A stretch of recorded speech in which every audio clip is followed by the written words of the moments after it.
All right, we made it back to Odessa. It was the fastest trip to Ukraine that I've ever done, but we got a lot done in a short period of time. Really made the most of every minute of this trip. Got to help some people, meet some incredible heroes, and I think I would consider this a great success. Slava Ukraini. Hey everybody, how's it going? Chuck Holton here.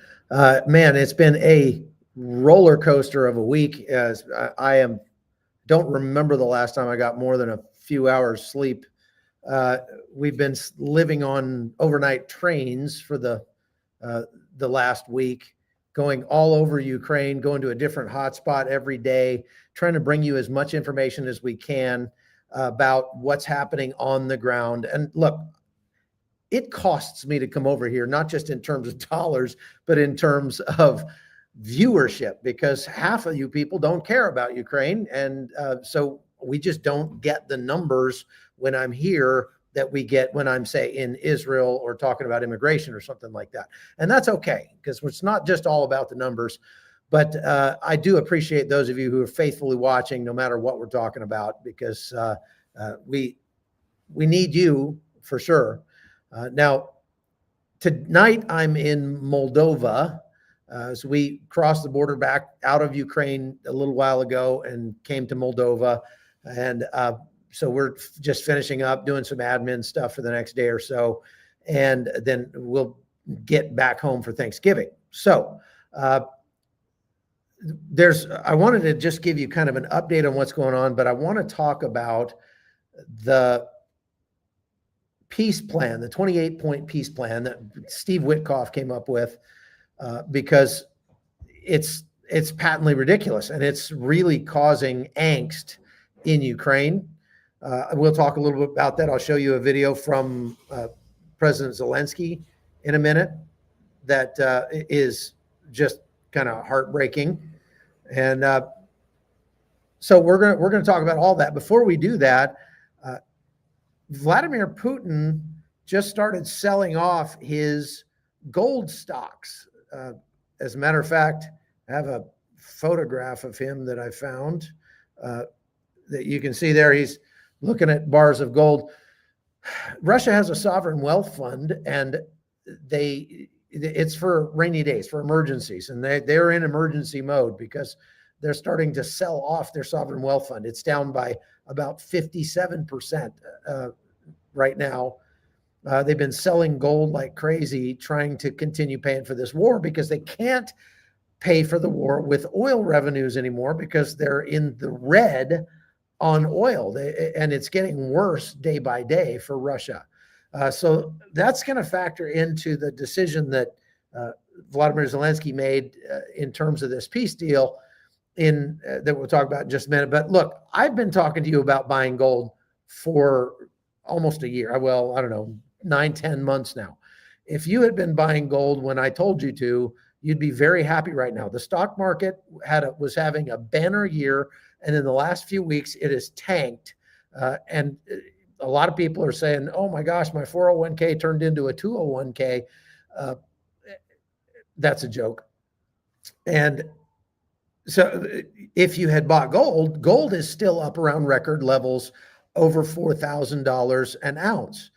So our partner, Preserve Gold, their motto is wealth you can hold, because they only sell physical gold and silver.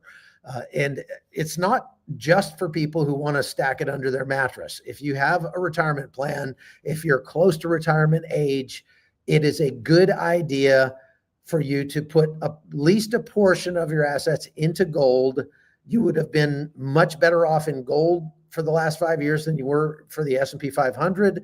And so your partner in this, Preserve Gold, if you call them, call that number that's on the screen right there, or text the word Chuck to 50505, and they'll send you a free wealth protection guide. You can get a hold of them by calling that number, talk to a real person, and get what you need in your retirement account. You can hold physical gold and silver in your retirement account, and they will show you how that works. So anyway, just wanted to say that.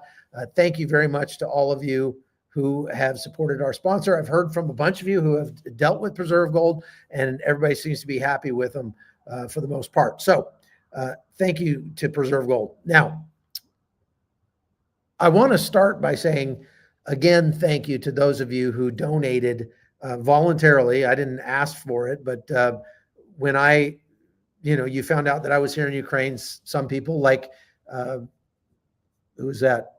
T Valkyrie right there. Thank you for that $20. They just voluntarily sent money and said, use this to help people that you run into. So when we were out on the front lines yesterday, I told you I met a 17-year-old girl who was taking care of an elderly woman. The 17-year-old is an orphan, and the elderly woman got to the point where she's at the point of death. And we got the elderly lady in an ambulance, evacuated her out within hearing of the battles going on, and got her to safety. The 17-year-old wasn't sure what to do with herself. She didn't have anywhere to live. She could stay in the old lady's house. And so she said, well, I guess I'll just stay here for now. But she didn't know what to do. And the police woman was trying to talk her into coming with us and evacuating. And she's like, I don't have any money. I don't have anywhere to go. I don't know anybody else that can help me. And so I thought that's a perfect time to give away some of this generosity that you guys have sent to us, so you can reach through the technology and help people directly. And I just want to play this for you again if you didn't get a chance to see it yesterday. She's 17 years old. So this is Nastya. She's 17 years old. She's an orphan, and she's been living in this house for the last couple of weeks. Взагалі чи останній час. Півроку. Half a year. Nastya has been living in this house, taking care of an elderly lady who lived here for the last 6 months. She's only 17 years old, and she's an orphan. She has nowhere else to go.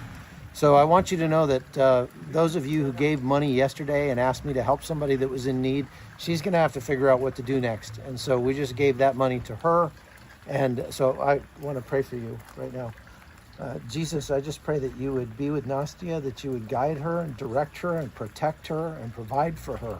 Send your angels to camp around her, Lord. And we pray that you just give her peace and courage and strength.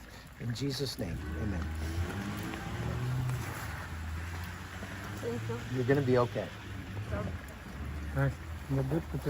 So thank you to those of you who donated for that. I would have given her the money anyway, but it's wonderful that you all want to join me in those kinds of things. That's one of the perks of my job, is that we get to change people's lives when they're having their worst day. So again, I just appreciate you all so much for that. Now, I want to give you just a quick overview of our trip. We started out, the first mission we did was into Kherson. And when we went there, one of the things we found is that you have to drive through these tunnels of netting over the roads because of the drone threat. Nate, do you have that photo of the? It's not uploaded. Well, you can upload it real quick and then put it up there while I'm talking. They put these like fish nets over the roads now when you're close to the front lines. So you know you're getting into the danger zone when you start driving through these tunnels of nets. And here's a picture I took of a Russian one-way attack drone that got caught up in the net and blew up in the net and didn't, blow up a car that was traveling on the road itself. So they're putting up miles and miles and miles of these nets just all around in the combat zone, but they're not perfect. We saw the video the other day of a Russian drone that got under the net and then hit a car that was driving in there on a road that we had been on that same day. So it's not just the roads that they're covering with nets, it's also the gas stations.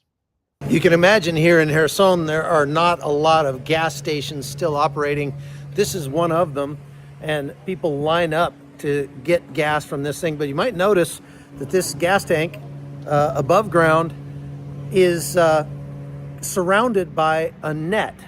And this one over here is also, they put these nettings around here to stop the FPV drones from hitting these gas tanks. And you can tell that they tried here and failed to blow it up. But that's pretty concerning, obviously. And we're not going to stay here very long. Yeah, so that was in the city of Kherson.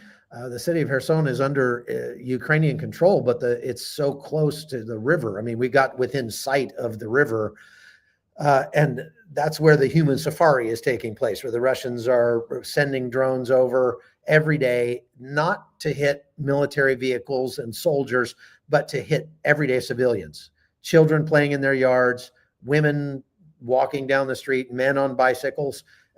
We heard of all of that, and we visited one home of a woman she was almost within sight of the. Matter of fact, I think I dumped that one out of there, Nathan. You have to put that one back in. Her home was within sight of the river, so very close, and her house got hit by a drone only 2 days before we were there. So I'll just pull this up while I'm talking, and maybe Nathan can find the actual. Oh, you got it. I see it. This is what her house looked like. And here's what I had to say. Only 2 nights ago here in the city of Kherson, this house was hit by a Russian drone. And you can see totally destroyed, burned the house. And unfortunately, the owner of the house died in the fire. So again, just looking at the destruction that's caused, does this look like a military target to you? Yeah, that's not happening. That's not a military target. There's nothing military about this. It's not anywhere close to a military target. They are intentionally targeting civilians. Point, period, end of story. That's all there is to it. Now, why am I not? Okay, I see. So after we went to that distribution, we left the area close to the river, and then we drove. When we did these distributions, the van pulls up, the chaplains jump out, they start offloading food. There's people gathered around. People start coming out of the woodwork. You wouldn't believe how many people are actually still there in Kherson facing this. And they just start coming and running, to try to get some food. And they're just in tears, and they're telling you, like, we don't have a way to get food unless you people bring food in here. So thank you for bringing food in.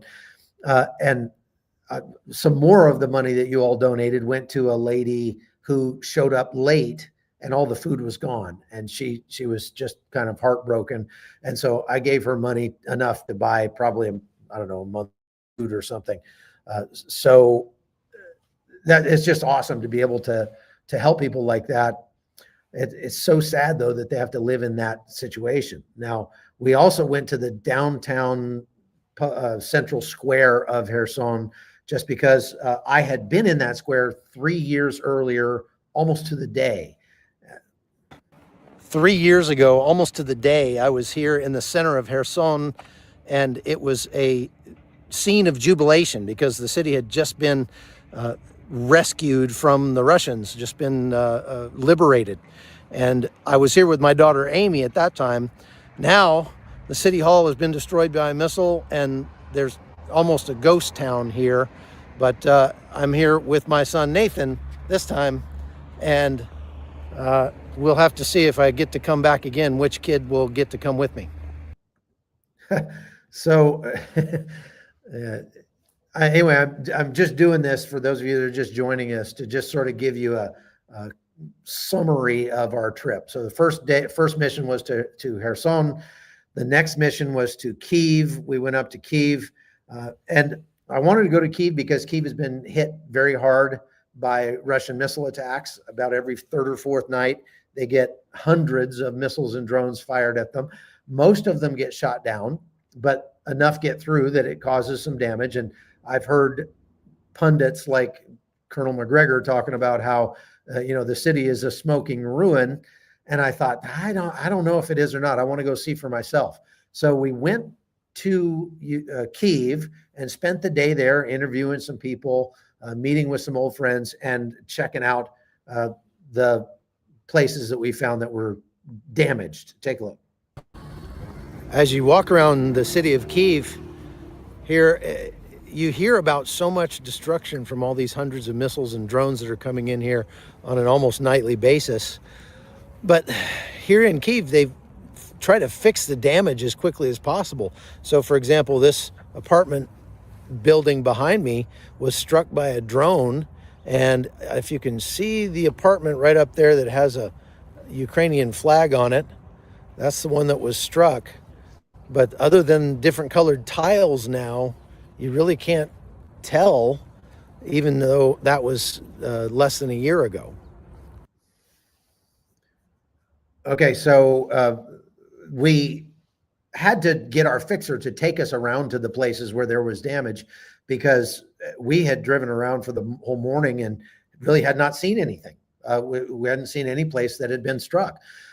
Now, keep in mind, Kyiv is a city of 4 million people. There are more people in Kyiv now than there were at the beginning of the war, because a lot of refugees have come to Kyiv. And so it's not like, I mean, there's hundreds of thousands of buildings in that city, and it's not like all of them are damaged. It's not even like 10% of them are damaged. Probably not even 1% of them are damaged, to tell you the truth, in the greater area around Kyiv. Even downtown, where the actual, military targets would be, like the government buildings and the president's office and things like that, had not been hit. And that wasn't for a lack of trying. Russia has tried very hard to hit those, but they have a lot of their air defenses around the downtown area. That's why when I go down there, if I spend the night, I always get a hotel as close to the presidential palace as possible, because that's one of the safest places if there's going to be an attack. What Russia has been doing is getting they've been focusing on methodically destroying the power grid. And so that was the other thing I wanted to see, was how much electricity is there, because I brought tons of batteries with me, because I wanted to be prepared to be able to do everything just without being able to recharge. And I actually was able to recharge every night on the trains. Actually, there was electricity almost the entire time we were there. There were a few times when they had rolling blackouts and it'd go out for a few minutes, then it'd come back on. But what you notice is that pretty much everybody now has a generator, and they have solar panels up there. There's a ton of solar panels all over Ukraine now that weren't there before. And so people have started to go to a more distributed power generation scheme that Russia cannot touch. So yes, Russia could eventually take out the power grid in Ukraine, but that's not going to stop the Ukrainians, because they're learning to get their power from generators, and they have lots of natural gas in Ukraine, so they can run their generators off the natural gas. They're putting up smaller power substations too. We've also noticed that some of the power substations are now surrounded by large walls, very thick walls of sandbags and stuff to try to protect them. So I'm just trying to bring you the truth as I saw it on the ground. Now, let's go to this next. The last mission we did yesterday was to go and rescue people off the front lines near Zaporizhzhia. So we took a train to Zaporizhzhia. Zaporizhzhia is the closest big city to the front lines. It's about 14 kilometers from the actual fighting. And that's close enough that they get some bombs and missiles and stuff in there. And there was more damage in Zaporizhzhia for sure, although that's a city of over 1 million people, and they're still going about their business. I mean, we went and had lunch at a very nice Georgian restaurant in Zaporizhzhia. People are shopping. I mean, there's still tons of people there. So they don't appear to be too terribly concerned that the city's going to fall to the Russians in the next 2 days or anything like that. But from there, we went down as close to the front lines as we could get to rescue elderly people out of their homes and children out of their homes that were unable to leave on their own. So I want to show you this. This 87-year-old woman's name is Olga Novoka, and she was born in this village. This is the woman that we saved. They have lived elsewhere, but the place where they were living came under Russian control, and so they fled back here to her home village. And that one, I don't know if it's lagging for you, but it's like it may just be my internet here. There's a Starlink that you all provided us that we are using tonight because the internet at this hotel was insufficient to do the live. So again, thank you to all of you who were kind enough to donate for that Starlink. And it's good, but it's not perfect. Now, the woman that I'm talking about, Nate can put the video up and just turn the sound off. Here is this woman here. Oh, it's just a picture. And you see her house back there. The house got hit by a drone and it blew the roof off. So they had to put a tarp over the roof of the house. This woman was born in that house. And again, 87 years old. And she was having to be evacuated. Again, we were listening to the sound of bombs and missiles and rockets. And we had some of those guys in the background there in the black jackets have shotguns, and they are watching the skies for enemy drones to shoot down those things if they start coming for us. It was difficult to get this woman out to the van. There's a lot of mud and it was real slippery, and she was very frail, but we were able to get her to safety, and she just cried, and she just held my hand, wouldn't let go, and said, thank you, thank you, thank you, thank you, in Russian, by the way. She's Ukrainian, but you know, this is an area of Ukraine where they speak Russian. And she was saying, spasiba, spasiba, spasiba. And she kissed me. She gave me one of the best kisses I've gotten in a long time on the cheek, and kissed Nathan too. Just grabbed him and just kissed him. It's just wonderful to get a chance to meet people like that. And again, these people are innocents. They don't deserve this. They're Christians. They're our brothers and sisters in Christ. And somebody's asking, I thought you didn't need your reading glasses anymore. Well, I don't use them much, but tonight it's dark out here, and I'm just wiped out from lack of sleep. And so my eyes get worse as I get more tired. And so I decided screw it. I'm going to wear my reading glasses today, but normally I'm not using them during the day a lot anymore. Only at, you know, when I'm right before bed or something like that, when I'm really tired. But yeah, I did notice a serious improvement in my eyesight after I got the stem cell injections. We've had probably 30 people from the hot zone who have now gone and gotten the same stem cell injections. And I've heard lots of success stories from them as well. Just everything from curing arthritis to heart problems to joints and ligament issues, bad backs, you name it. And I do think that my back is actually getting better. The doctor told me it would not get better. He said the stem cells might keep it from degenerating further, but my back has been feeling increasingly better over the last couple of months.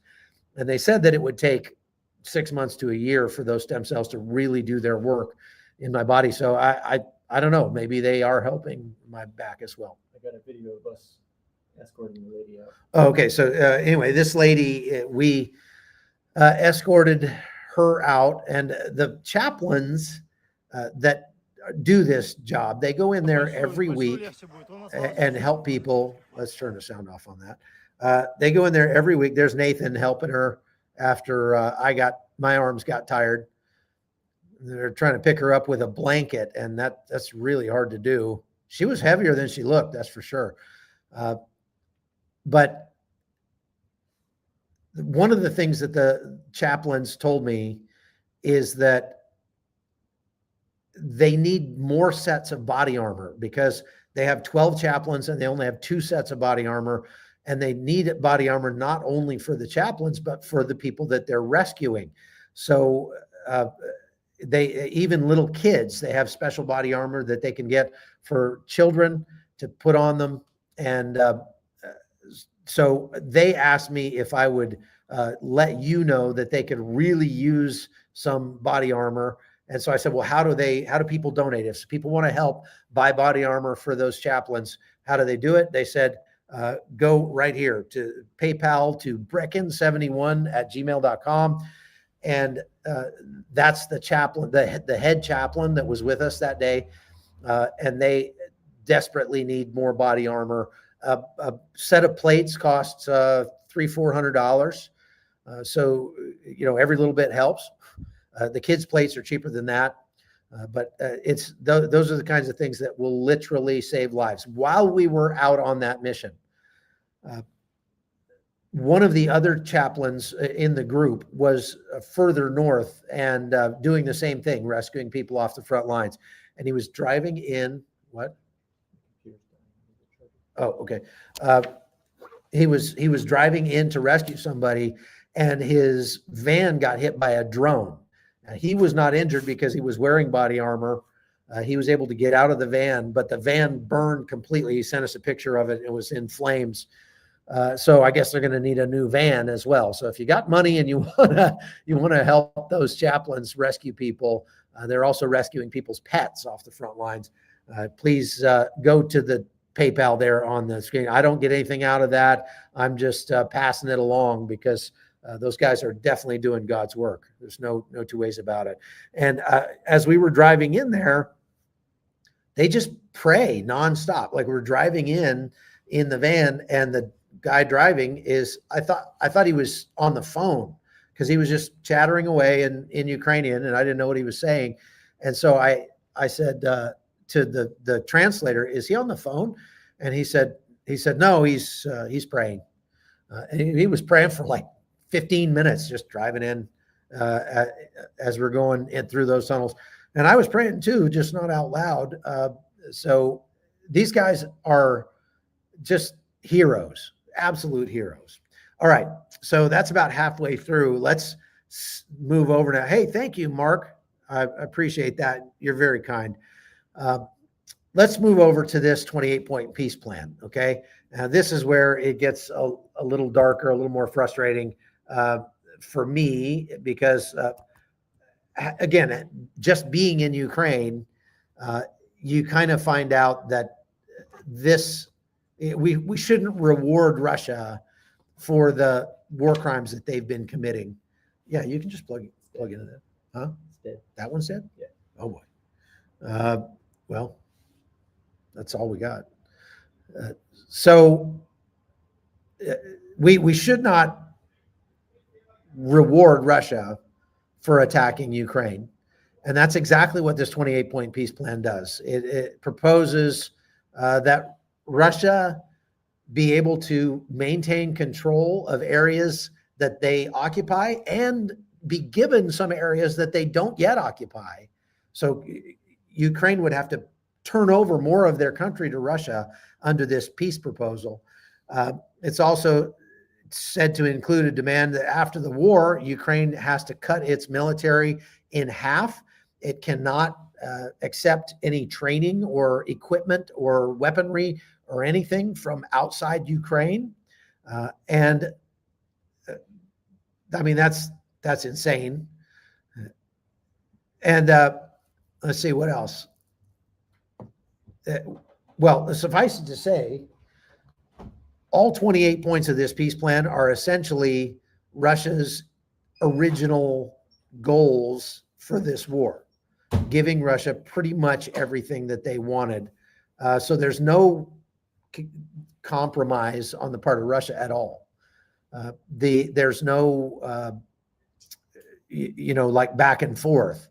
This was not a peace plan that was negotiated between Ukraine and Russia. This was a peace plan that was negotiated between the United States and Russia, and they're trying to impose it on Ukraine. And it basically says that Ukraine retains nominal legal title to sorry, I got this guy over here that's I said, no, I'm not. I said, this guy's taking a phone call over here. Let's leave it at that. So Ukraine is the only quasi compromise is that Moscow would basically pay like a rental fee or a land tax to Kyiv. Hey, can you just ask him to maybe go over there? Sir. Excuse me, sir.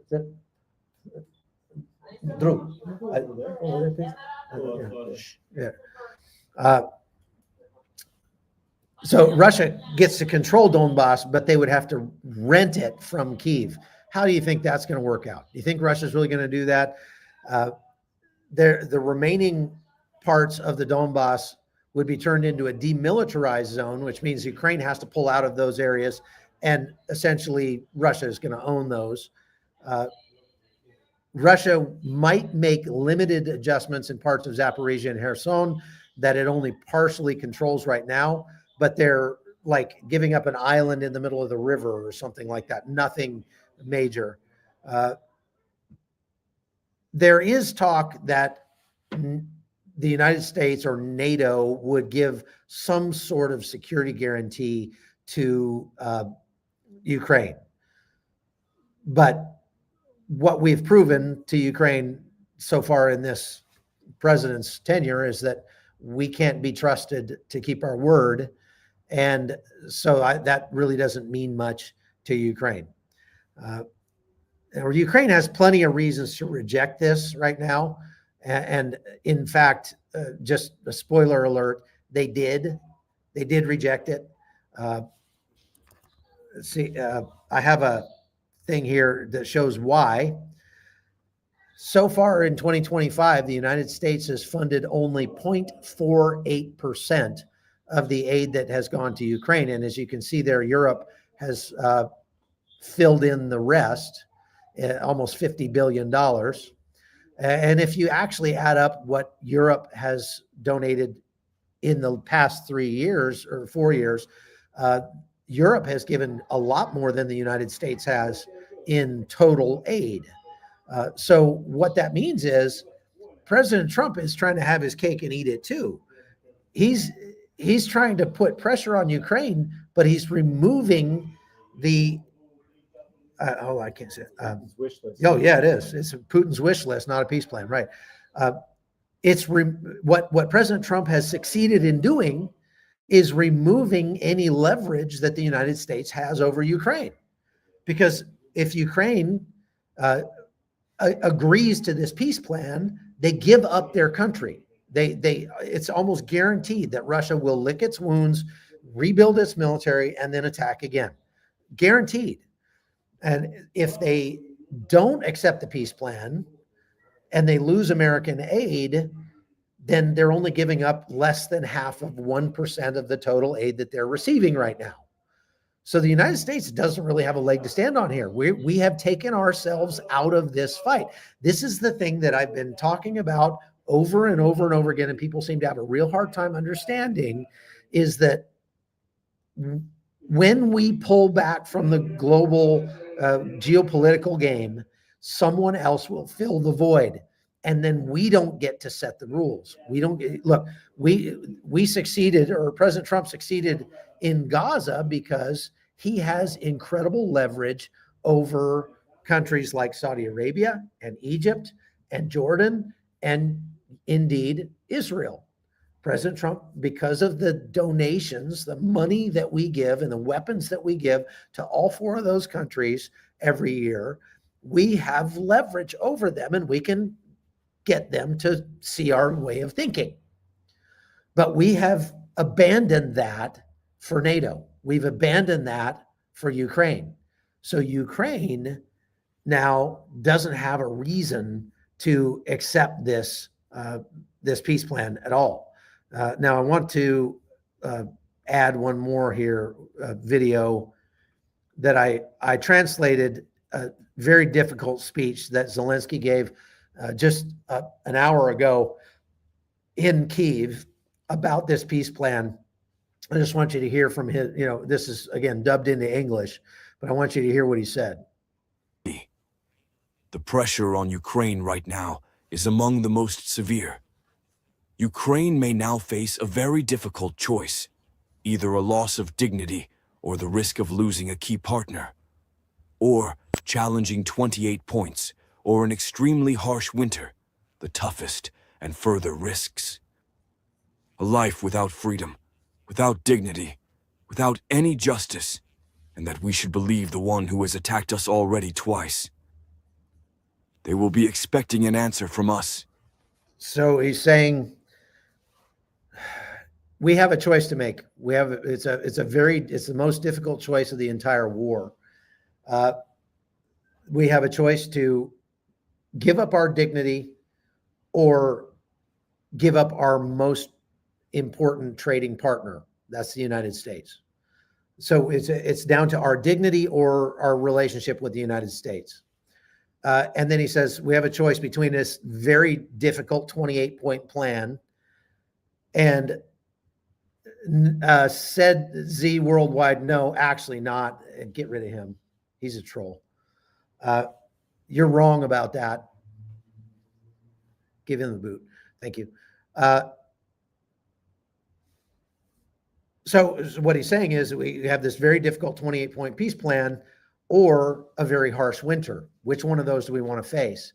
And the answer is that if we take the peace plan, if we take the guarantees that Russia is giving that they're going to actually keep their word in this, what we are giving up is justice. We're giving up dignity, and we can't do that. And so what he said at the end of that speech was, we are officially saying no to this peace plan.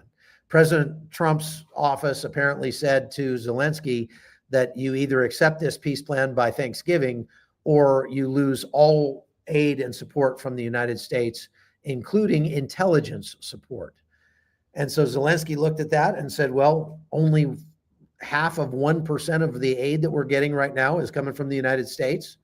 And so even though we value the U.S. as a trading partner and we really would like to do business with them, and we much prefer to be getting aid from them, if we have to give that up to maintain our dignity and not have an unjust outcome to this war, then that's what we're going to have to do. And I'll tell you, look, President Trump, or Steve Witkoff, more realistically, just gave Zelensky an impossible choice. And Zelensky made the only choice that he could legitimately make. He was not elected to sell out his country. And that's exactly what he'd be doing if he took this deal. Russia is, there's one other thing about that, though, and that is also Zelensky and indeed most Ukrainians believe that they're actually starting to win, that victory is actually possible, and they're in a much better position to get there now. The recent strikes that they made on Novorossiysk, on Ryazan, and other energy targets that are creating lasting damage to the Russian economy. They hurt export revenue, they raise Russia's wartime costs, and they spook the oil market, so the price of oil drops. And other countries taking advantage of that, like Saudi Arabia. Saudi Arabia is pumping more oil, which is lowering the price of oil and making it almost impossible for Russia to, not almost. It is impossible for Russia right now at current oil prices to make money on their oil. They are losing money on their oil, but they still have to pump it, because if they stop pumping it, they don't have the technology to restart those pumps. They needed technology from the West in order to get those pumps working in the first place. And if those pumps fall silent, they will probably never restart. Russia just does not have the technology to do it. So that makes any deal that just locks in the current front lines and makes and requires the Ukrainians to demilitarize, that's insane. They're not going to do that. And next, Ukraine already traded away its nuclear arsenal in the 1990s in exchange for US, UK, and Russian security guarantees under what they call the Budapest Memorandum. When Russia invaded in 2014 and then again in 2022, those guarantees turned out to be just not worth the paper they were written on. So when this new plan, the 28-point plan, dangles a new guarantee outside NATO, it just looks like the Budapest Memorandum 2.0. Lots of signatures and zero actual help. So why would they trust the United States when we've already reneged on our previous deal to assist them if Russia attacked?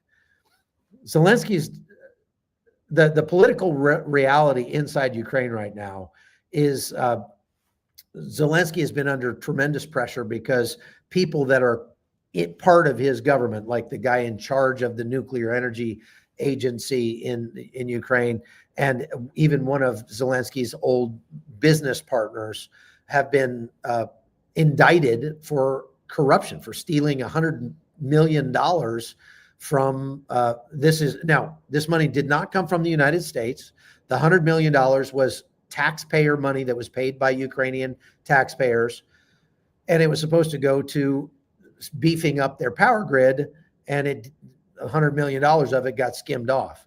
Zelensky has called for those people to be arrested. Several of them have. 6 of them, I think, 6 of the 8 have been arrested. The other 2 fled the country. They are doing everything they can to go after those guys, but it's a difficult moment, and it certainly would not help Zelensky politically to be seen as, selling our land. That's why in this speech he just gave, he made very clear our land is not for sale. Under Ukraine's constitution, territory can only be ceded by a referendum. So they would have to have a nationwide vote, including in the areas that are currently occupied by Russia, because Ukraine still considers those to be part of Ukraine. And so that vote would be DOA. There's no way the people are going to vote for that one. I talked to people along the front lines with that area yesterday and asked them, and they said, we still have family in the Donbass that is under Russian occupation. We're not going to, we don't want to give that land up to Russia. We'll never see our family again. No, we want to fight and get it back. So Zelensky has gotten pretty good at playing Trump's game and saying, look, we're willing to do whatever, is necessary. But this has all come to a head now. And President Trump giving Zelensky this ultimatum, you have to accept this peace deal by Thanksgiving. Zelensky's got to stand up to him. And he did. He just said, no, we officially reject the 28-point peace plan. We're not going to sign it. And because signing it would be capitulating to Russia. Russia keeps all its gains. Ukraine loses its military. The West offers fake guarantees that nobody can trust. And Russia probably goes back on their word anyway. So the odds that this peace deal goes anywhere are next to nil. As a matter of fact, Russia has not signed this peace deal yet, and it's not likely they would. This is all sort of much ado about nothing when it comes to this peace plan. I'm terribly, terribly disappointed with our president and our vice president. Vice President Vance gave a speech yesterday where he was like, we just want, why can't Russia and Ukraine just get along? Well, look, it's Russia that's the problem. Ukraine was not attacking anybody before Russia attacked them. Ukraine was not at war. They were not the ones that started this. Ukraine is the victim here. That's like saying, you see a man raping a woman, the woman's, kicking and screaming and fighting, and somebody walks by and says, well, why can't people just get along? I just wish these two would just get along here. No, he's raping her. He needs to be stopped. That is what we see in Ukraine right now. And if you want to know where Russia is actually winning, it's not on the battlefield. Around Pokrovsk, they actually claimed to have taken Pokrovsk, and it turned out that they had not. and it was very embarrassing for them because Putin said, "Great, I'm going to go to Pokrovsk and I'm going to show how we've taken this city." And it's a city, a tiny city. It's like I think somebody said it's the 78th largest city in Ukraine, and this was like the biggest gain that Russia has made in an entire year of fighting. They've lost almost 300,000 men to try to take Pokrovsk, and they claim to have taken it, and the Ukrainians just counterattacked and pushed them back out of it. So there's still very heavy fighting there, but Russia is not doing well on the battlefield. The Ukrainians also retook a bunch of ground around Kupiansk in the last couple of days. So Ukraine sees the momentum shifting. Ukraine believes that the winter will be every bit as hard on Russia as it will be on Ukraine. And they've already taken 20% of Russia's oil capacity offline. And they're going to continue that program of taking out their critical infrastructure. So 6 months from now, Russia really could be on the ropes, and Ukraine has become only more resilient as time has gone on. But if you want to know where Russia is winning, just look at the comments. Just look at the comments on these videos, because when I talk about Ukraine, we get so many Russian trolls, and I've learned to spot them like that. I've learned to just because they all say the same thing. And when you look at their username, it's like, it makes no sense. Their usernames are ridiculous. So all that to say, Russia is putting full court press on the media, information war, and the war is against you. The war is to capture you and your mind and to turn you against Ukraine. So that's the reason I keep coming over here, even though it costs me money. I paid for this out of my pocket, even though I lose subscribers whenever I go to Ukraine, because they're people that, have been affected by this Russian propaganda, and they just believe Ukraine is so corrupt and so terrible, and they're a bunch of Nazis, and all that kind of thing. I'm willing to pay that price because I feel like it is my job to bring you the truth of what's going on the ground. And I can't stand it when I see people spouting this nonsense on social media that I know for a fact to be untrue, because I was there. I was on the ground. I was there. And so I want to keep bringing you that ground truth as long as I can. And so thank you to all of you who are making that possible. Okay, let's go over to some questions and comments. Benjamin Nashim says, "This is the best reporting I've ever seen. Without wanting to embarrass you, is there an award we can nominate you for?" I have a bunch of awards in a box somewhere that mean more to me just because I got them in the military, but I don't even put those up on the wall. I don't believe. Thank you for that. That's very kind. I'll just leave it at that. I'm going to just be gracious and say thank you. I'm not real big on needing awards, though. Thank you. T. Valkyrie, thank you for that. We already talked about. I saw yesterday Russia declared the city of Kupiansk as theirs to Putin's face. No, that wasn't Kupiansk. That was Pokrovsk. And that was the one I was talking about. They said to Putin, "We've taken Pokrovsk." They also said they were winning around Kupiansk. And that's where the Ukrainians have gained significant ground in the last couple of days. So every place that they claim that they've taken, Ukraine is pushing in there and taking it back. And Russia they're not making much progress. Now, one other thing I wanted to point out, and I couldn't point out while we were down there, is that when you drive down to the front lines, you see a tremendous amount of defensive fortifications on the road leading up to the front lines.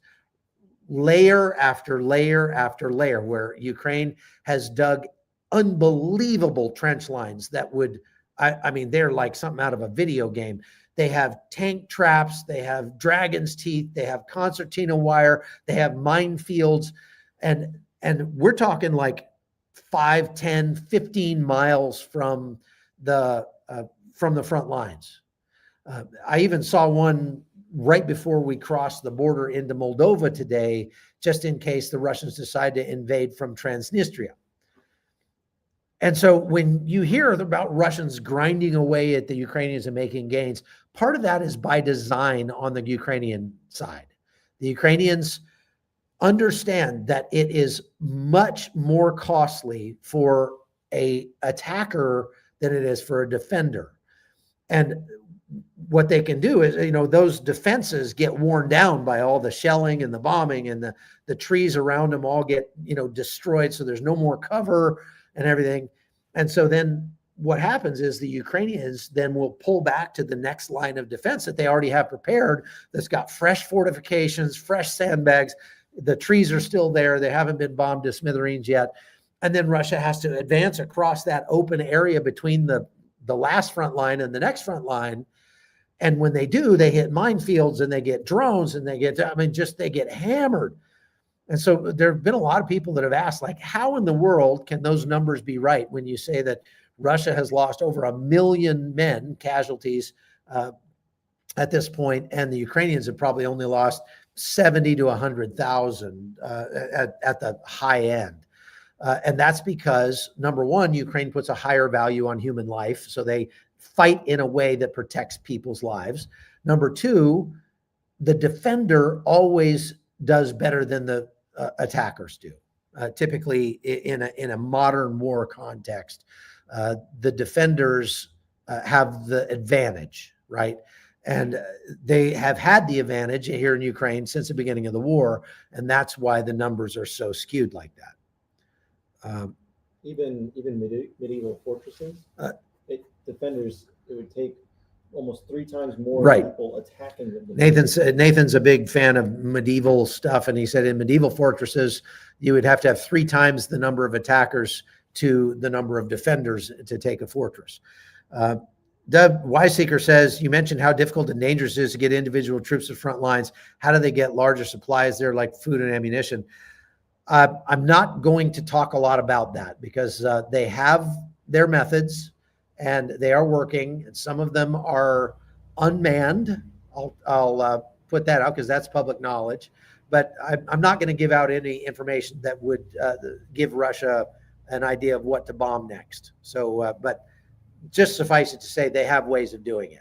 Russia's having a much harder time at that because Ukraine, again, Russia, every mile that Russia advances into Ukraine is one more mile that they have to supply.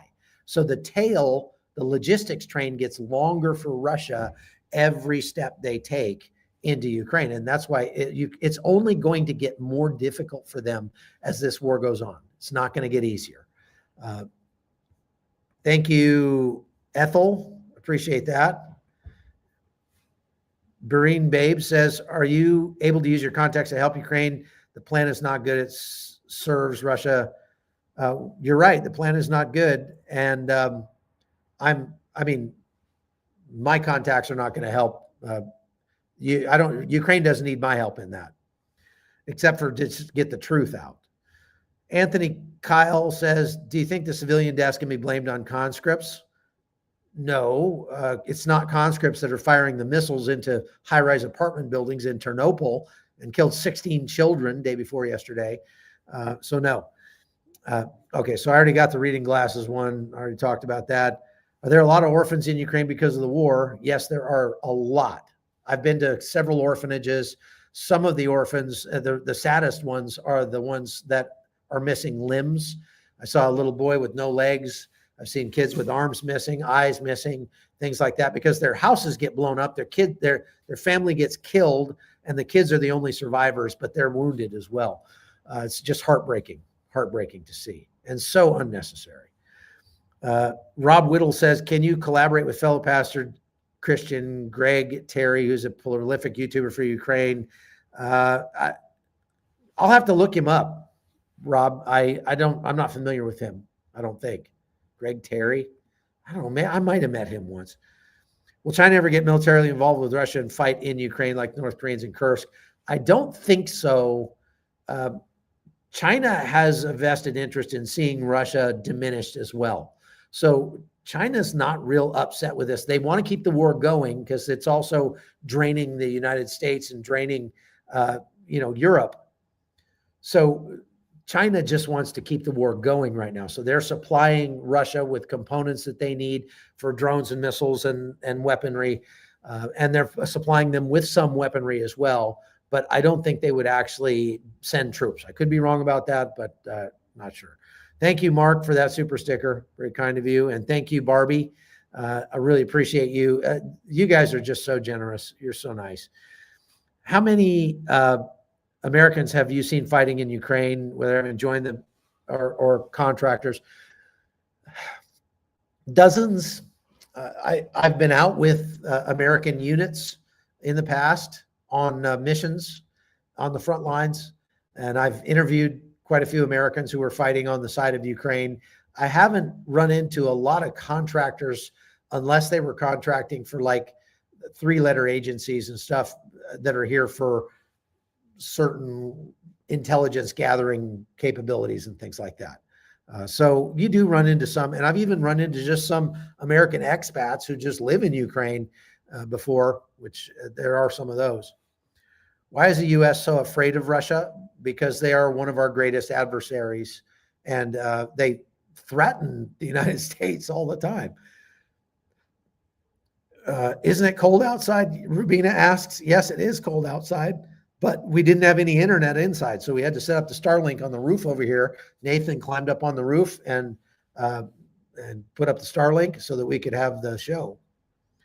Is it possible to get reliable war news out of Russia? I'd say the most reliable war news you can get out of Russia comes from some of the mill bloggers, like Two Majors is one of them, just off the top of my head. You have to go to Telegram to get those guys. Jesus loves you. Is it possible that USA is scared of these new bombs that just came out from Russia? So Trump basically making a deal? No. The Oreshnik hypersonic missiles? No. Russia, some sources estimate Russia only has 3 of those missiles, and they've never been tested with a nuclear missile. They fired one of them at the city of Dnipro, I don't know, 2 years ago, and it just had ballast in the nose, didn't even have an explosive warhead, so it did very little damage. I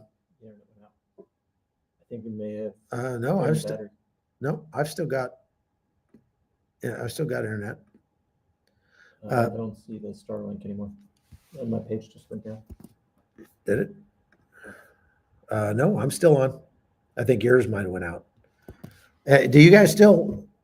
Okay, I'm going to keep going because it says that we're still on. If Russia knows Europe is unprepared, would that incentivize them to attack earlier? Yes, it might. So let's take. It seems like we're slowly creeping towards joining with Magog, turning our backs on our friends. Doesn't sit well with me either, KP. And I don't know about. I just don't understand why. I don't understand why. Guess the U.S. didn't need those precious metals so bad after all. Right? Exactly. Why doesn't President Trump give Putin an ultimatum? Exactly. You guys are on the same sheet of music with me. How can it be that 750 million Europeans and 350 Americans seek protection from 150 million Russians? Not sure what you mean by that. I don't know that we're seeking protection from Russians. We're certainly not. Why doesn't America give Alaska back to Russia? Russia wants it back. Yeah. Is that a rhetorical question? I swear it bluked like a missile or projectile flew by your window. No, that was a car going by yesterday. You guys were all freaking out because a car went by. What's the deal with Russia wanting Alaska back? They've talked about it, but they know they're not getting Alaska back. So that's we don't need to even talk about that. All right, folks, coming up on an hour here, and I've got to run because I am beat and I need some sleep. So thank you all for watching the Hot Zone, whatever the name of this